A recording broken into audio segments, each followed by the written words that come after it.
came from beyond borders. And I don't know why, but Kenyans felt like that finger was being pointed directly at us.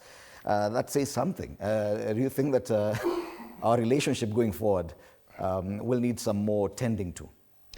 I think we're just being guilty with those statements, because when Suluhu says whatever she says, and then Kenyans are jumping to say she previously said that the tabia mbaya ni wa Kenya, sio wa Tanzania. Previously. Yes. So why must we say what she said previously is the same thing she says now? Maybe it is because previously we've seen Kenyans getting into their business. Maybe that is why we also feel guilty, because now anything she says sounds familiar to us, because we also know.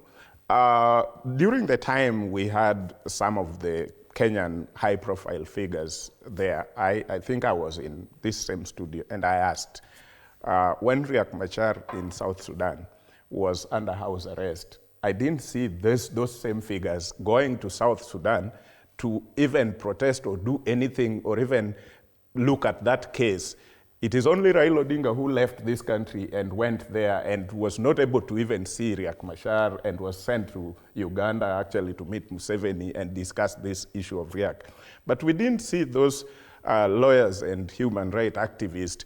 When they went to Tanzania, they sang the hero's song in Tanzania when they were being deported, and saying how Tanzania ni jumuiya and they must fight for jumuiya. And I was wondering, is South Sudan not part of jumuiya? And is Riek Machar not one of our own? And nobody dares to go there. We've seen things happening in Rwanda and a few. So when Suluhu says the things she's saying now, we also feel it is connected to some of the things we've seen.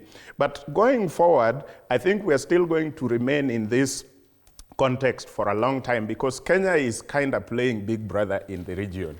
And for whatever reason, they know why they're playing that. So we are still going to see many of these, even in other nations, including Uganda. Right now, we have Kenyans who were taken, and we don't know where they are, and it is just in Uganda.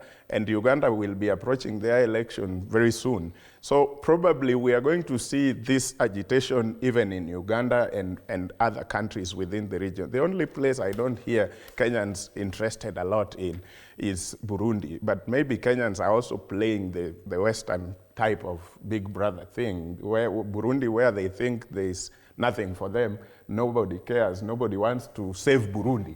But we actually can't sleep before we save Tanzania. There is no sleep for us if we don't save Uganda or people like that. So we are still going to have this, but it challenges a lot of what is going on in the East Africa Community Parliament.